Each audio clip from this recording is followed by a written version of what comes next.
একদম করতে পারবো বলে রাখছি। সব থেকে বেশি কি হবে, প্রাণটা চলে যাবে, ওর থেকে বেশি কিছু যাবে না। এই দুর্নীতিটা দূর করে যাবো।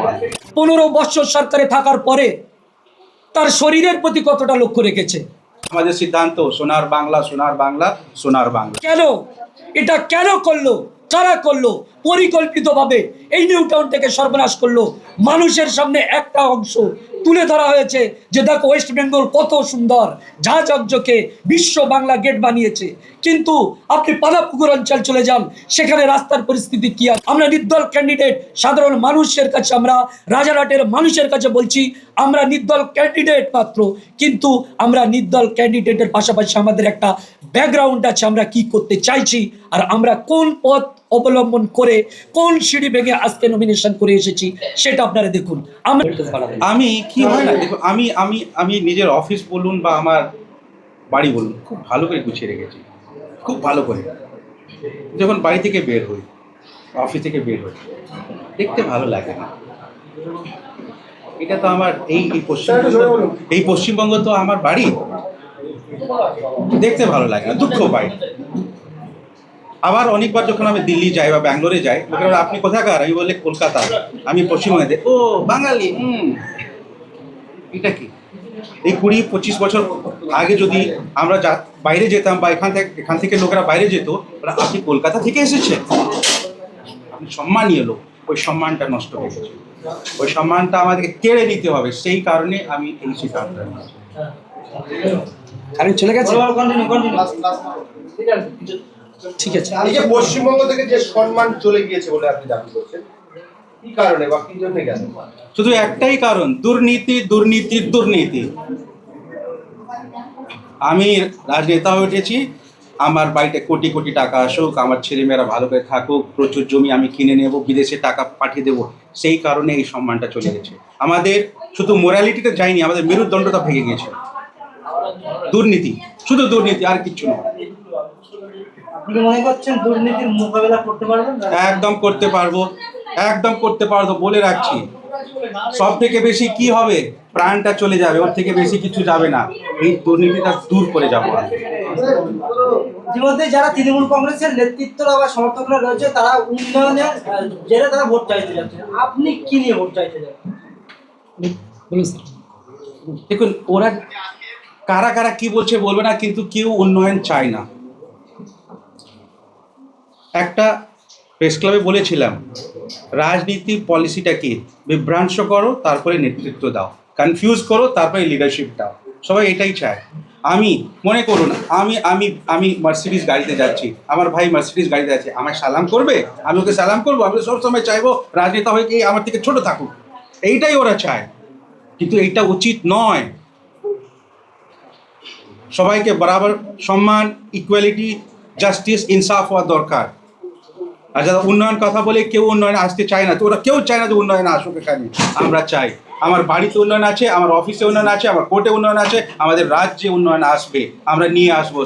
সেই কারণে বলছি, আমাদের সিদ্ধান্ত সোনার বাংলা, সোনার বাংলা, সোনার বাংলা।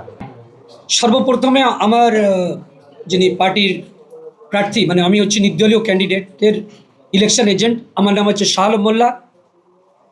আমি এবং আমরা আমাদের টিমগতভাবে রাজারহাটের বিষয় নিয়ে আমরা বেশ অনেকগুলো ব্লুপ্রিন্ট করেছি। স্যার ইতিপূর্বে কয়েকটি কথা বলেছেন, যেমন আর্সেনিক মুক্ত পানীয় জলের বিষয় বলেছেন। আর নিউ টাউনের বিষয়, সর্বপ্রথম আমাদের এই বাংলার মানুষকে একটা বিষয় বুঝতে হবে। অ্যাকচুয়ালি নিউ টাউন, অর্থাৎ এই যে 115 নম্বর রাজারহাট নিউ টাউন নির্বাচন কেন্দ্রটা, বিষয়টা কেন, এই কেন্দ্রটার গুরুত্ব প্রথমে বুঝতে হবে। সারা পশ্চিমবাংলার বুকে যতগুলো বিধানসভা আছে, যেমন আমার দলের প্রেসিডেন্ট, তিনি ওখানে ওনার স্থানীয় হওয়ার জন্য যেমন আমরা ওখানে বলেছি দাঁড়াতে হবে, পাশাপাশি আমাদের আরও একটা লক্ষ্য এবং উদ্দেশ্য আছে, ওটা সমগ্র পার্টি এবং সমগ্র পশ্চিমবাংলার মানুষের স্বার্থে আমরা ওই কেন্দ্রটাকে নির্দিষ্টভাবে আমরা সিলেক্ট করে নিয়েছি। তার কারণটা হচ্ছে কি, আমরা যদি ধরি যে ওয়েস্ট বেঙ্গল বা পশ্চিমবাংলার রাজধানী হচ্ছে কলকাতা, আর সেই কলকাতা শহরের মধ্যে নিউ টাউনটা হচ্ছে কলকাতার হার্ট। কলকাতার যে গ্যাদারিংটা, আসতে নিউ টাউনের দিকে এই রাজারহাটের দিকে সরে এসেছে।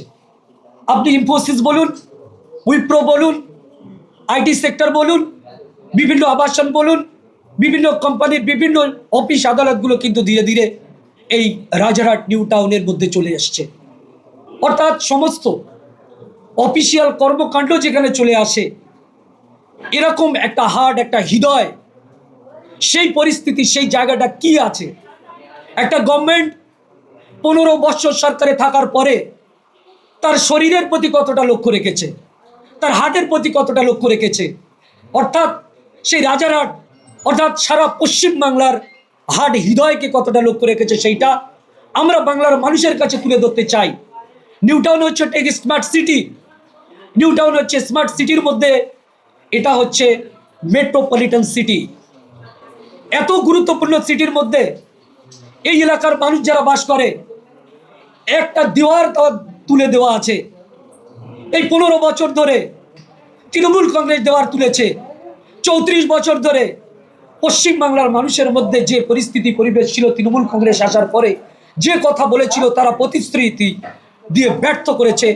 তারা রাজারহাট নিউ টাউনকে লুটেরাদের জায়গা তৈরি করেছে। রাজারহাট নিউ টাউনকে আজকে বিভিন্ন প্রমোটারদের হাতে তুলে দেওয়া হয়েছে। বিভিন্ন সমস্যা সেখানে তৈরি হচ্ছে।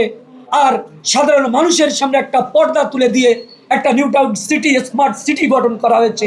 আর এক সাইডে পঞ্চায়েত এলাকারগুলো, সেখানে রাস্তা খারাপ, সেখানে আপনি রাস্তা দিয়ে, আপনি সাংবাদিক জানো এটা রাস্তায়, আমরা আপনাদের সঙ্গে নিয়ে যাব। সেখানে যদি আপনি গাড়িতে যান, গাড়িটা দুলবে। আপনার বাইক যদি যায়, সেখানে বাইকটা এরকম এরকম হবে। কেন এটা কেন করলো? কারা করলো? পরিকল্পিতভাবে এই নিউ টাউনটাকে সর্বনাশ করলো। মানুষের সামনে একটা অংশ তুলে ধরা হয়েছে যে দেখো ওয়েস্ট বেঙ্গল কত সুন্দর, ঝা ঝকঝকে, বিশ্ব বাংলা গেট বানিয়েছে। কিন্তু আপনি পানাপুকুর অঞ্চল চলে যান, সেখানে রাস্তার পরিস্থিতি কি আছে দেখুন।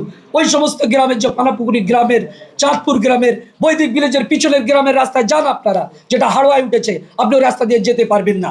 এটা তো নিউ টাউনের মধ্যে। আপনি যান না রায়গাছির সাইডে, আপনি পাথরঘাটা, সাপটার এই অঞ্চল, সমস্ত বিভিন্ন এলাকায় ঘুরে ঘুরে এলাকায় দেখুন না। সাধারণ মানুষ গিয়ে তারা জানে, ওই এলাকার মানুষ, তারা বাড়ি থেকে বাইরে বড় বড় অট্টালিকা দেখে, কিন্তু তাদের বাড়ির সামনে বড় বড় গাড্ডাও থাকে। আমরা নিউ টাউনকে বেছে নিয়েছি। আমরা নিউ টাউনকে বাংলার মানুষের কাছে তথা সারা ভারতবর্ষের সাধারণ মানুষের কাছে আমরা তুলে ধরতে চাই। আমাদের উদ্দেশ্য শুধু আমার প্রার্থীর নয়, আমরা নিউ টাউনে জিততে এসেছি। আমরা নির্দল ক্যান্ডিডেট, সাধারণ মানুষের কাছে, আমরা রাজারহাটের মানুষের কাছে বলছি, আমরা নির্দল ক্যান্ডিডেট মাত্র, কিন্তু আমরা নির্দল ক্যান্ডিডেটের পাশাপাশি আমাদের একটা ব্যাকগ্রাউন্ড আছে, আমরা কি করতে চাইছি, আর আমরা কোন পথ অবলম্বন করে কোন সিঁড়ি ভেঙে আজকে নমিনেশন করে এসেছি, সেটা আপনারা দেখুন। আমরা রাজারহাটের এই যে পর্দা আছে, রাস্তা, আমরা চাই অঞ্চল যে সমস্ত আছে, প্রত্যেকটা অঞ্চলের রাস্তা উন্নত হতে হবে, ঝা ঝকঝকে করতে হবে। সেই কাজ আমাদের বিধায়ক আমরা করব, এবং সেইগুলো যাতে তুলে ধরে রাস্তাগুলোকে ভালো করা যায়, তার ব্যবস্থা করার জন্য আমাদের প্রয়াস 100% থাকবে। আজকে পশ্চিমবাংলায় আর্সেনিক মুক্ত যে জলের কথা আমার স্যার বললেন, নিউ টাউনের মধ্যে পানীয় জলের পরিষেবা, পাশে গ্রামের বিভিন্ন জায়গায় কল টেনে এখনো জল নিতে হয়। সাধারণ মানুষ যা আর্সেনিক যুক্ত জল খাচ্ছে, আপনার কোথাও যেতে হবে না। আপনার নিউ টাউনের বুকে ডেভেলপমেন্ট আমি সর্বপ্রথম আমার পার্টির পক্ষ থেকে আমরা যেটা করব, রাজারহাট বিডিও অফিসের সামনে দিয়ে যে রাস্তাটা গিয়েছে, Rajarhat BDO office development office থেকে টোটাল ডেভেলপটা হয়, সেই রাস্তার ডেভেলপমেন্টের ছবি আজকে আমি 8 তারিখ 9 তারিখে গিয়ে দেখুন। ওই রাস্তার মানুষের সঙ্গে কথা বলুন, একটা বিডিও অফিসের পাশের রাস্তা এবং ড্রেন ওটা কেন হবে? আমরা রাজারহাটবাসীর কাছে যখন সুশিক্ষা পৌঁছানোর সমস্ত প্রয়াস করব, তখন স্মার্ট সিটির পাশাপাশি সমস্ত অঞ্চলের প্রতিটি বুথে, পাড়ায় পাড়ায় সুন্দর রাস্তা করব। আমরা রাজারহাটের বিভিন্ন এলাকার মানুষের কাছে তাদের বিভিন্ন পরিষেবাগুলো তুলে দেওয়ার ব্যবস্থা করব। এটা আমাদের প্রয়াস 100% থাকবে, আমাদের ক্যান্ডিডেট করবে, সেই কথা দায়িত্বহীন ভাষায় বলছি। আমি আরেকটা জিনিস বলতে চাই। আমার ভাই এত কথা বলেছে, আমরা পানাপুকুর, আপনি পানাপুকুরে যাবেন, ওখানে একটা মাদ্রাসা আছে, ওই মাদ্রাসা সরকার থেকে কিচ্ছু পায় না, ওরা নিজে টাকা পয়সা তুলে বিনামূল্যে ছাত্রদেরকে ওখানে শিক্ষা দিচ্ছে। এটা কি, কেন? আমি প্রশ্ন করলাম কি আপনারা কেন পাচ্ছেন না? আমরা তো পাচ্ছি না, কি করব বলুন। এই যে আমরা কলকাতায় এখানে আমরা বসে আছি, স্মার্ট সিটি আমরা বলি, কিছু কিলোমিটার দূর পরে আমরা দেখছি একটা মাদ্রাসা আছে, এখানে টাকা পয়সা আসছে না। কেন হচ্ছে এই জিনিসটা? এই দুর্নীতি, এই অব্যবস্থা শেষ করতে হবে। আমরা ভুল কি করি, রাজারহাট নিউটাউন বলে সবার চোখ চলে যায় নিউটাউন দিকে। নিউটাউন রাজারহাট নয়, আপনি নিউটাউনকে বাদ দিয়ে দিন, তারপরে দেখুন, দেখতে পারবেন না, কিছু দেখতে পারবে না। রাজারহাট অবস্থা খুবই খারাপ, ওই অবস্থাটা বদল করতেই হবে, আর আমরা করবই করব।